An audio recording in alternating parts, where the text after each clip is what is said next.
This is the Center Square Daily. Today is May 21st, 2026. I'm your host, Jared Strong, filling in for Greg Bishop.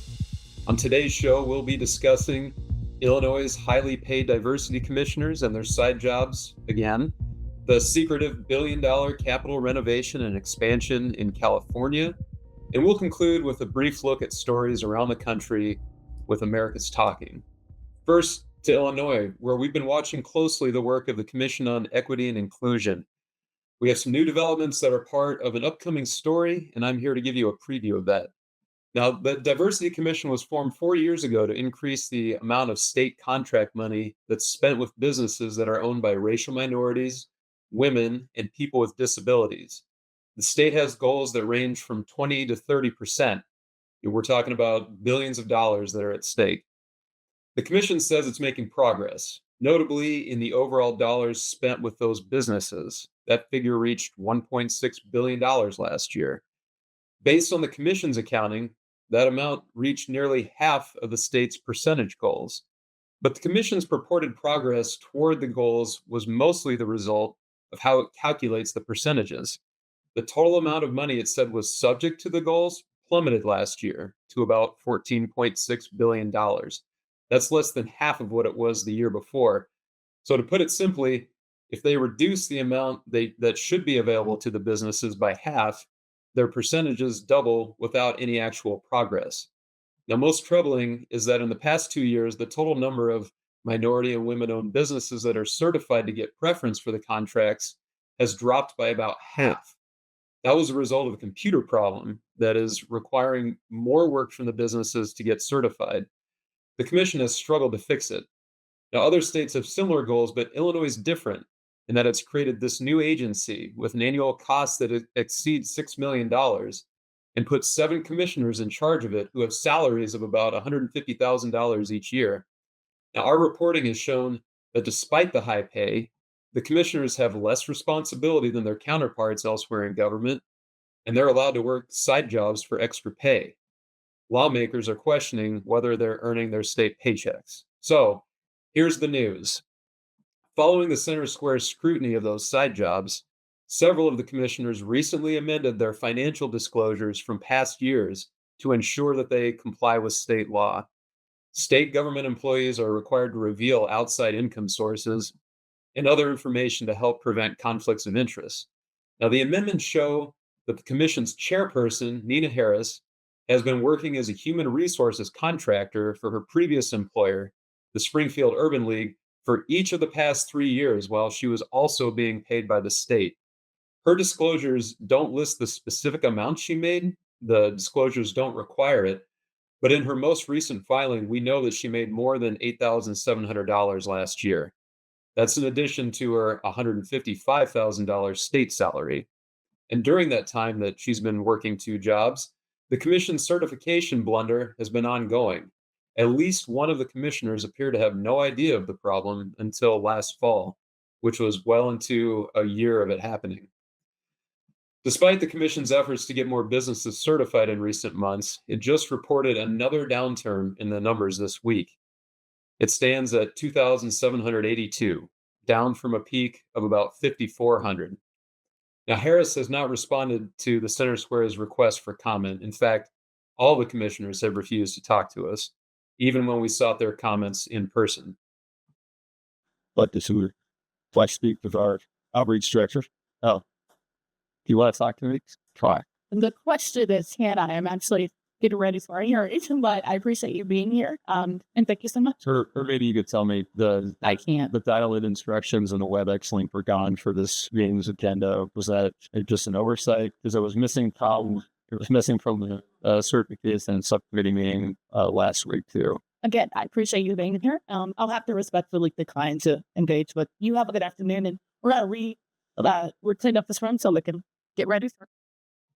Now, there's a pending legislative hearing about the commission's budget request for next year. In 2 hearings that were held in recent months, state lawmakers made clear their displeasure with the commission's lack of progress. It was bipartisan criticism, Democrats and Republicans. One lawmaker, seizing on our reporting, mused that perhaps they should bar the commissioners from having side jobs, like other paid state board members. It's unclear how things will progress at the Illinois Capitol, but we'll continue with our investigation. Switching gears, let's talk about the expansive and secretive renovation project at the California Capitol. Its total cost is expected to exceed $1 billion, yet nobody, it seems, is allowed to talk about it. That's thanks to more than 2,000 non disclosure agreements that have been signed by top lawmakers, government leaders, state employees, and the scads of non government folk who are in charge of design and construction. A bill that would undo that secrecy might be dead. Here to talk about it is Adam Herbitz, an investigative reporter for the Center Square. Adam, give us some background here. What is this project? When did it start? What's the purpose of these secrecy agreements? Well, this all started in 2016. We're talking about 10 years of history on this project. It's not slated to be completed anytime soon. One of the reasons it's going to cost over $1 billion. For background, me personally, I left California to take another reporting job in another state in Nevada. Then I was in Utah for 7 years. I'm now back in California 10 years later, and we're still talking about this project in 2026. It's office buildings at the state capitol. It's more than $1 billion, and they don't really want anyone in the public to talk about the details surrounding this project. So anytime you don't want someone to talk about it, you end up talking about how we can't talk about it. And that's why we're here, because we have all these non-disclosure agreements. The state lawmakers who are moving into the building aren't really allowed to know much information about this. It's all really just kept to this tight circle, the Joint Rules Committee, which is not saying much. Now, you've talked with a member of the California State Assembly, Josh Hoover, a Republican. Let's see what he had to say about this. Non-disclosure agreements are, you know, by definition, anti-transparent. They're meant to hide information. On the Capitol Annex project, they've been used to pretty much silence everyone involved with the project, including legislators, including construction workers. What do you think could be in there that they might not want us to see? I've been wondering that for a long time, and I think, I always thought, obviously, cost concerns, a lot can be hidden from the public, and I don't think that's how it should operate, especially when it's taxpayer dollars that are funding something. So, Hoover proposed legislation to eliminate the secrecy, right? Yeah, he wants to get rid of non-disclosure agreements across the board. He's not just worried about this project, although it's the poster child for his bill, and it would be retroactive, so it would negate those NDAs if it were to get a hearing. But hey, when you have a bill on Capitol Hill, it's up to the Joint Rules Committee to assign it to a committee so that it could be heard, so it could be debated, so that lawmakers can discuss it and vote on it. The same people leading this project are the same people who he says essentially refuse to even assign it to a committee so it can be debated. And the irony is not lost on him that the same people that are behind all these non-disclosure agreements won't even let his bill be heard. So, is it likely to get any kind of debate this year? Doesn't look like it. So today's May 21st, the day we're recording this. The House of Origin deadline is May 27th. It would be pretty fast to force a bill through in 6 days. It's happened. Certainly, if it's a priority for leadership, they could make that happen. But there's been no momentum. He introduced this in February. More than 3 months later, it's not even assigned to a committee. So he's assuming it's going to wither on the vine, and he assumes that that's the point. So, what kinds of information are people seeking that they just can't get? Mostly money, but at the end of the day, we don't know what we don't know. I mean, that's why I asked him, what do you think's in there that they don't want us to know? And of course, the answer is we don't know what they don't want us to know. The assumption is that it has something to do with money, has something to do with the deadlines. Obviously, nobody wants a project like this to take more than 10 years. 1.1 billion is a lot of money. The latest report that came out said they were at risk of going 98 million over budget. That's a lot of money. I get it. 98 million out of 1.1 billion is, not a 50% increase or anything like that, but 98 million is a lot of money. So that's a concern. One of the odd things about this project is that they're taking granite from California, shipping it to Italy to be cut, and then shipping it back to California to be used on this project. Obviously, everyone is asking the same questions about that as you and me. I mean, the first thing that goes through anyone's mind is how is that possibly the cheapest way to go about finishing a construction project, sending granite to Italy, Italian cut granite for a California project. They say that's the cheapest way to do it. They say there is another company that could have done it in California, but that would have been more expensive. That's hard to fact check when you have non-disclosure agreements. So reporters like you and I want to be able to fact check this stuff. The average citizen who has this money come out of their taxes wants to know, when is this going to finally be finished? And yeah, questions like that are tough to answer. Is it common for these types of agreements to exist for public projects? California says it's common.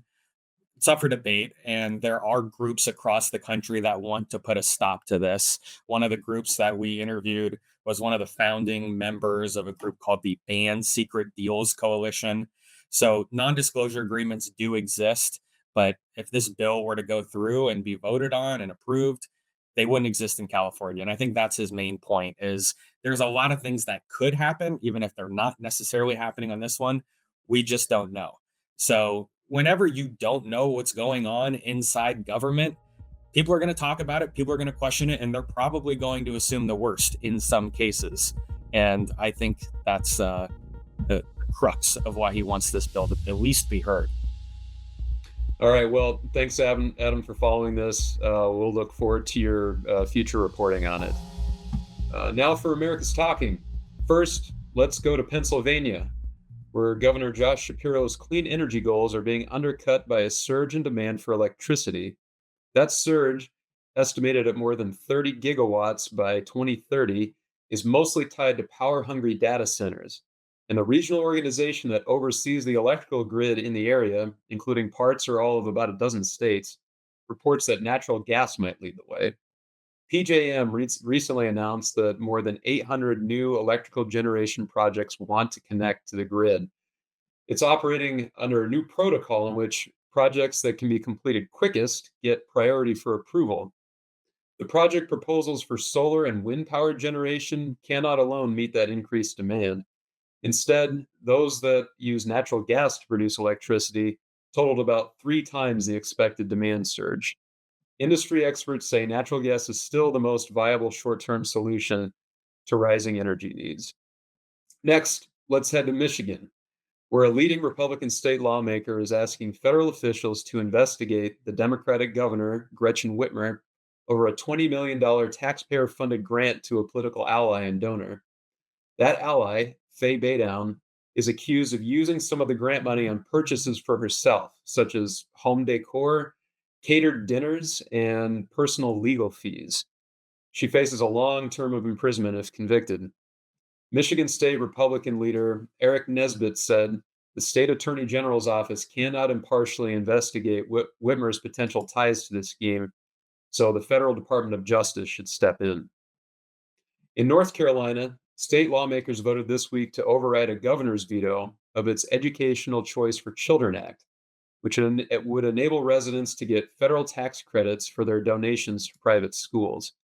Legislation, in essence, opts North Carolina into a new federal program that will give tax credits of up to $1,700 per filer to reimburse the donations. It's part of a wave of new financial support for private schools that critics worry will erode public education. The state legislation was vetoed last year by Democrat Governor Josh Stein, and it was overridden by Republican and independent state lawmakers. And finally, in Washington state, pension officials are warning that a new law that would take money from a retirement plan for police and firefighters to help cover other spending will dramatically increase the risk of pensions being underfunded. House Bill 2034 is predicted to pull about $4 billion from the retirement fund to help cover state budget shortfalls. That could happen in 2029. There's a pending lawsuit that seeks to block the transfer. The state officials found that the law will increase the likelihood of an unfunded pension liability from 5% to 40% by 2045. All of these stories and more that affect you, the American taxpayer, can be found on our website at thecentersquare.com. Thanks for joining us today. It's gloomy outside here in Western Iowa. Hope the weather is pleasant where you are. I'm Jared Strong, an investigative reporter for the Center Square. Please like, share, and subscribe, and we'll see you again Friday.